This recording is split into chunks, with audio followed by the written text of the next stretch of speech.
Esprit et vie quand les sœurs racontent.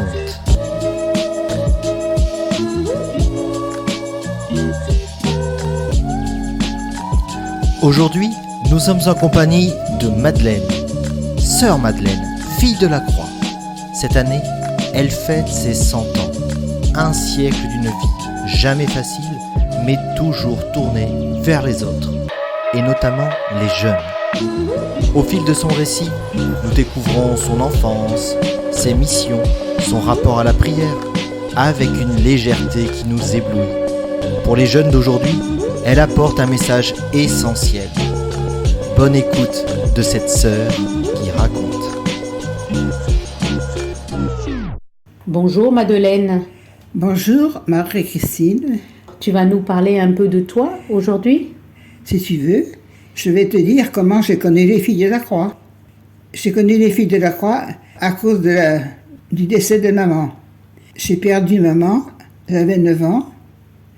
Alors, en mourant, elle a dit « Mettez mes enfants en pension, mais qu'elles ne soient pas malheureuses. » C'était au mois de mars, et au mois de mars, c'était difficile de trouver une pension. Alors, j'étais à l'école libre avec ma sœur, qui avait 4 ans de moins que moi. Une employée connaissait la Grande Providence, qui était tenue par les filles de la Croix. C'était un orphelinat. Mais là, on prenait des pensionnaires. Alors, mon père était reparti travailler avec son frère comme boulanger. Et nous sommes rentrés là avec ma sœur, à Orléans. Alors là, j'ai pas été très heureuse parce que les sœurs étaient de l'ancien temps. Les coups arrivaient vite. J'en ai pas gardé un très bon souvenir de certaines sœurs, mais il y en avait quand même 2 ou 3 à côté qui nous remontaient de morale. Et puis moi, comme j'étais pensionnaire, tous les week-ends, je partais chez moi, chez ma tante, à côté, qui habite à côté. Et puis toutes les vacances, j'ai passé dans ma famille. Bon, je suis restée là, à l'orphelinat, jusqu'à 14 ans, après mon certificat. Mais avant d'aller au certificat, elles m'ont employé un peu les sœurs. J'étais quand même dans un climat de prière. Et puis, en grandissant, elles m'ont envoyé vers les plus jeunes, pour aider les plus jeunes, pour les lever le matin. Et puis, j'allais dans un climat de prière. Au fond, j'étais vraiment tournée vers la prière. Je ne savais pas pourquoi, mais c'était comme ça. Et puis après, je suis partie au Juvénat. Et au Juvénat, nous n'étions pas très nombreuses. Au Juvénat à Paris, là, nous étions 7 ou 8, et la guerre est arrivée. Alors le Juvénat s'est dissous. Alors chacune est partie dans sa famille. Moi, je n'avais pas plus de foyer. Alors j'étais chez une de mes tantes, dont c'était le frère de maman, qui tenait une boucherie. Et mon oncle était longtemps prisonnier. Alors je rendais service, mais je manquais d'affection avec elle. Oui. J'étais plus employée qu'autre chose.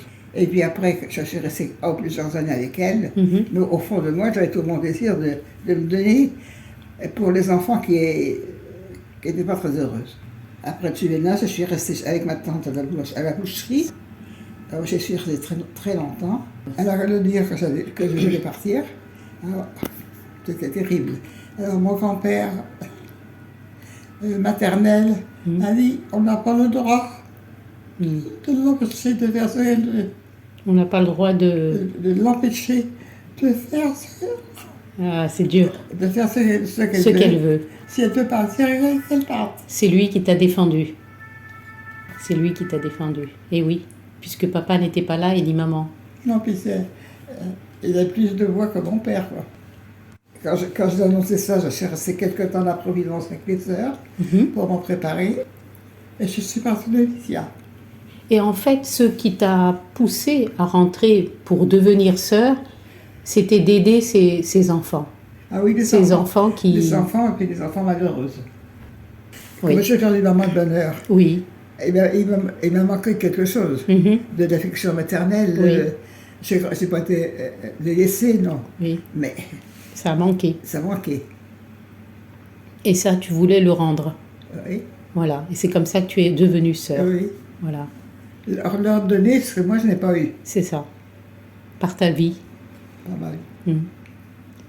Et alors, donc, tu peux nous dire un peu qu'est-ce que, dans tes lieux de mission, là où tu as été, alors, comme jeune sœur d'abord? J'ai eu 2 missions bien distinctes. Chez les sœurs, à ce moment-là, il y avait beaucoup d'internes. Oui. On avait beaucoup de pensionnats. Mhm. Alors, à Saint-Maur, à Nogent et à Choisy, j'étais dans toutes ces maisons avec les internes. Alors là, j'ai passé vraiment un bon moment parce qu'on était 3 et on s'entendait très très bien. Alors ce qu'une ne pouvait pas faire, elle était sûre que l'autre serait là. Alors nos journées se passaient pour le lever, le coucher, s'occuper d'elle en dehors de la classe. Alors après, je suis arrivée ici, à Paris. Oui. Là où nous sommes aujourd'hui, 90 rue de Sèvres. Alors, Il y a combien de temps alors? Alors, depuis 80. 42 ans que tu es arrivée. Marie-Thérèse, que je vois maintenant, on lui avait dit que sa mère était morte. Elle l'avait abandonnée, sa mère elle n'était pas morte, mais on a dit, son père et son grand-père ont dit, elle est morte.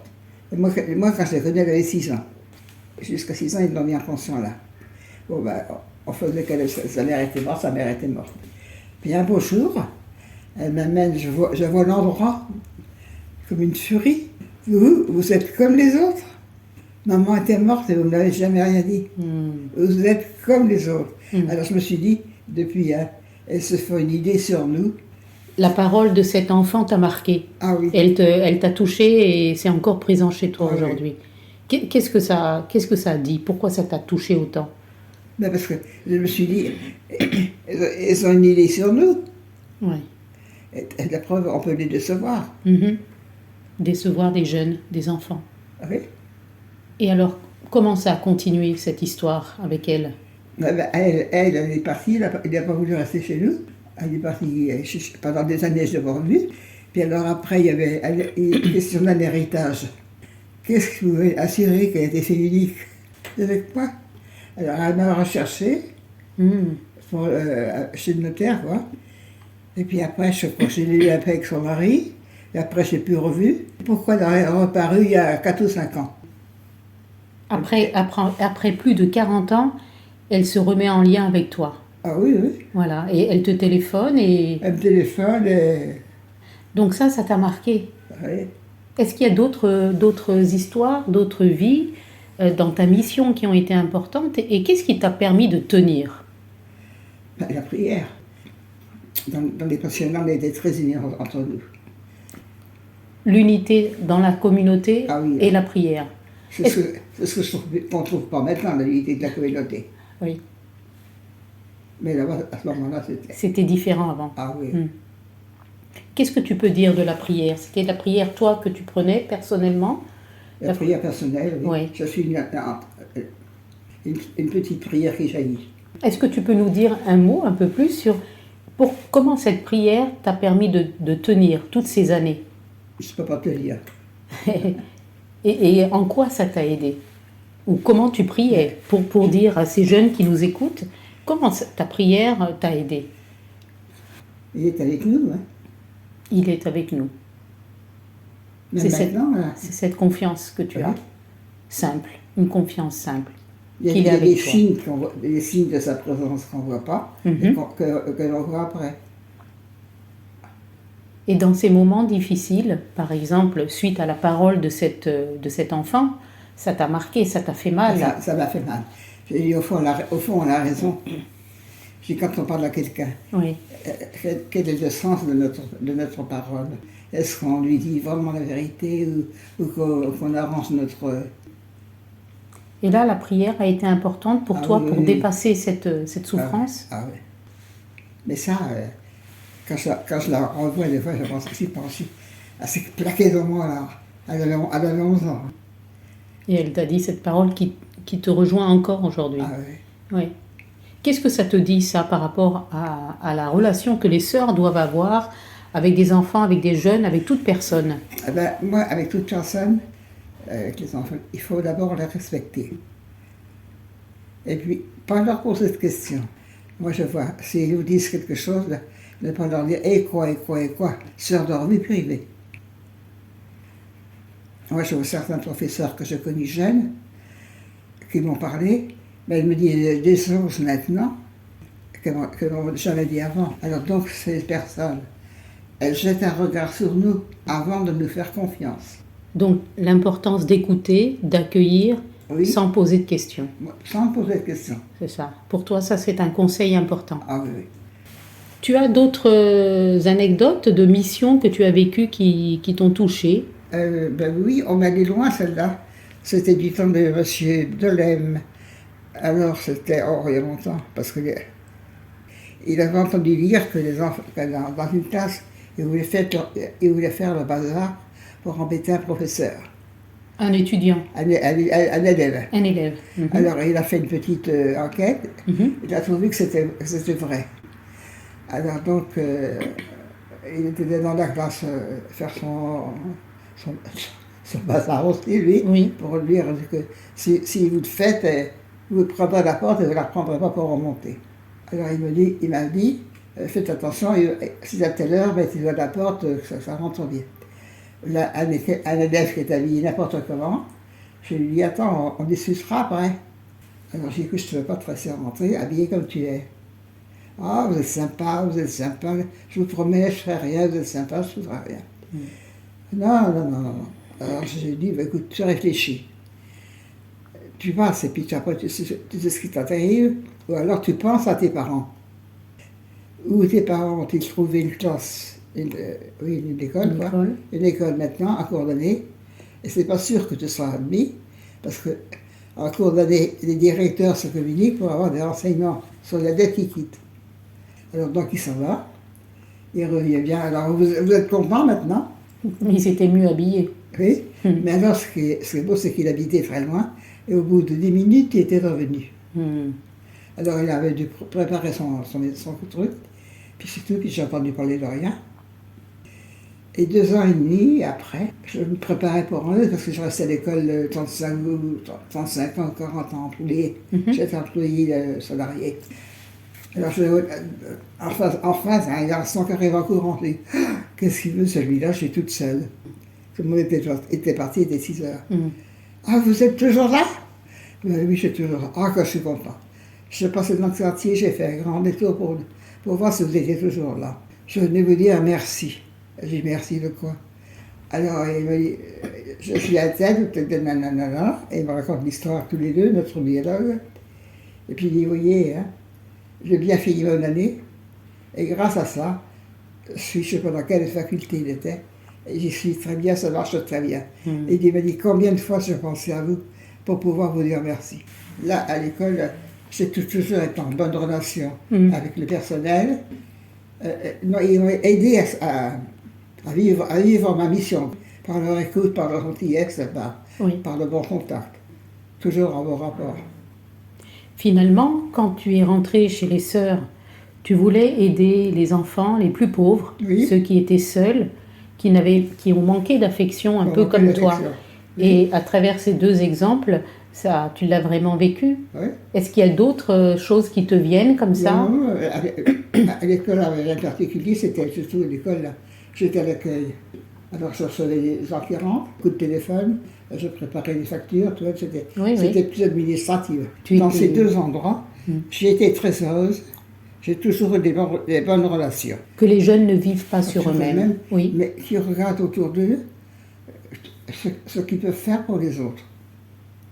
Ça rejoint un peu la phrase de Sœur Maria Laura, dont on a fêté la béatification l'année dernière, qui a dit « Je veux faire quelque chose de beau pour les autres ».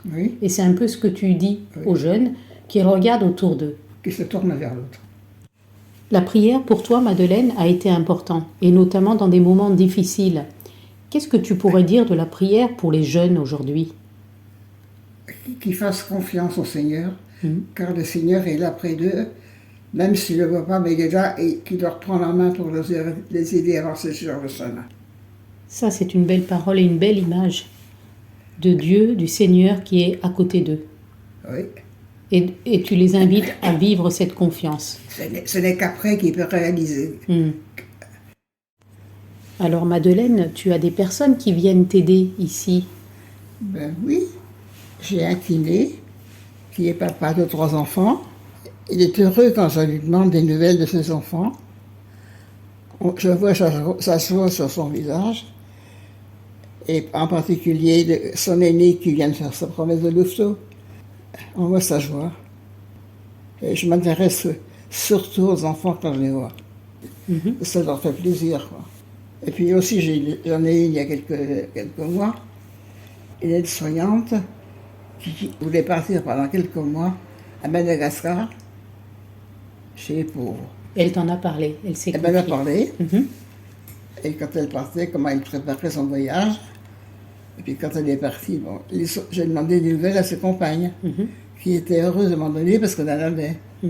Et quand elle a eu fini ces 6 mois, elle est venue me voir pour me dire qu'elle avait été heureuse de ce temps passé chez les pauvres.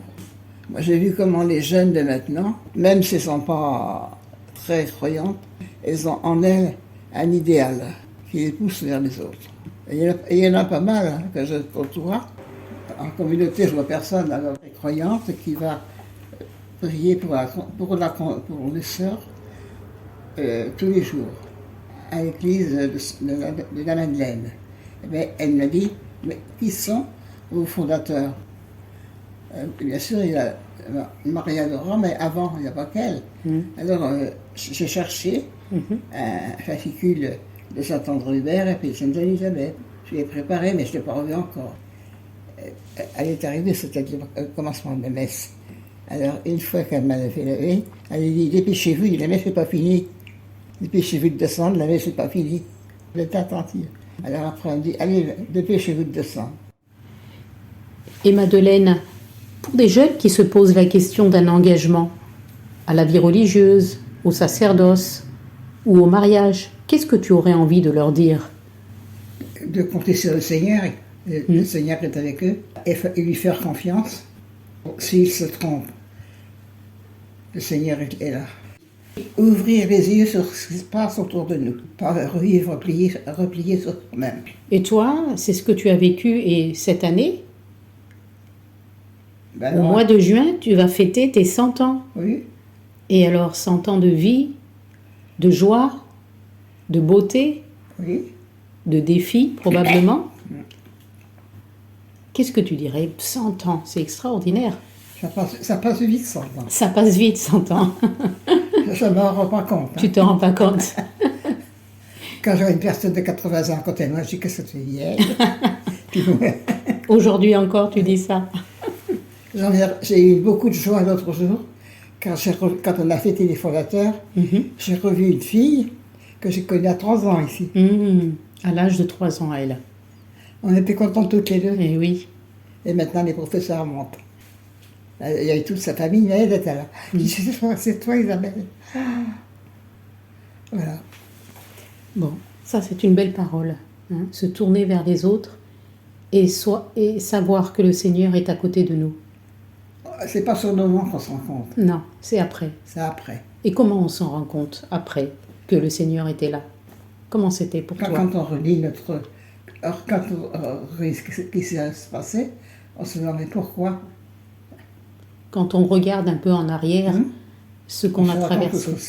On ne peut pas le faire tout seul, qu'il y avait quelqu'un avec nous. Oui, il y avait quelqu'un. Eh bien, on garde ces 2 paroles.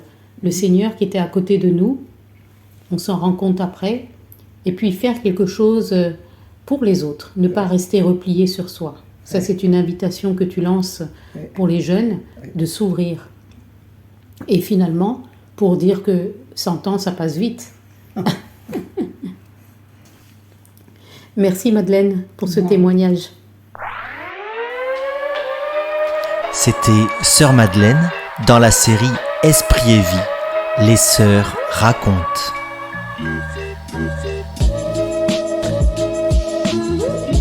Retrouvez bientôt une autre sœur qui se raconte en toute humilité et vérité. À bientôt.